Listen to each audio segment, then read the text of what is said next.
Hey there, friends, and welcome back to another 3-Minute Thoughts. My name is Derek, and in the next 3 minutes, we're going to take a look at 3 different Gospels, 3 different accounts, 3 different chapters, Matthew 14, Mark 6, and Luke chapter 9, but only the first 17 verses. So Matthew 14, Mark 6, and Luke 9, 1 to 17.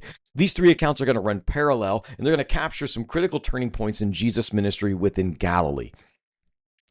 So when his identity and mission begin to come into sharper focus for the disciples, we start to see some of these key movements.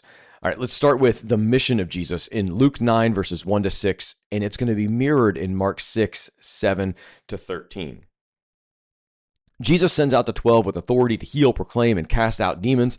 It's a very clear continuation of what we saw back in chapter 10 of Matthew's gospel.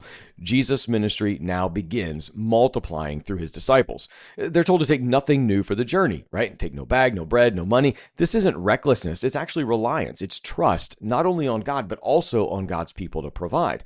Their dependence on God and the hospitality of others becomes part of their witness.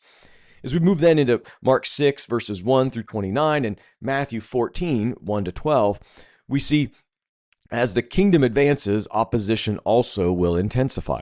Jesus returns to his hometown of Nazareth and is met with skepticism. Isn't this the carpenter's son? The text also says he could do no mighty work there because of their unbelief. The problem wasn't his power, but rather their reception.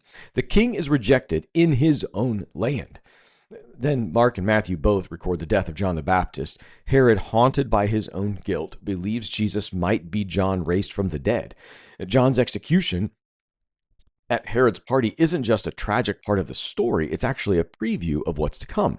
The prophets are silenced, and soon the Son himself will face the same fate. There's a parable about this, which we'll talk about sometime soon. Then in Matthew 14, verses 13 to 21, the rest of Mark 6, and then into Luke 9, we see, after hearing of John's death, Jesus withdraws by a boat, but the crowds follow. And instead of frustration, we see compassion. It says he had compassion on them because they were like sheep without a shepherd. Second time we saw that phrase with Jesus, by the way. It's going to echo what was happening in Numbers 27, pointing to the fact that Jesus is the true shepherd king Israel has been waiting for. As the day fades, the disciples suggest sending the people away to find food, but Jesus says, you give them something to eat.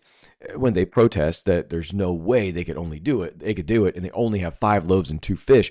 Jesus takes the food, looks to heaven, thanks God, blesses it, breaks it, and gives it to them, and there's more than enough. This miracle is more than a display of power. It's a sign of God's divine provision. He not only provided for the disciples and the 5,000, but he provides for you and me as well. That's it for today. Be well, friends.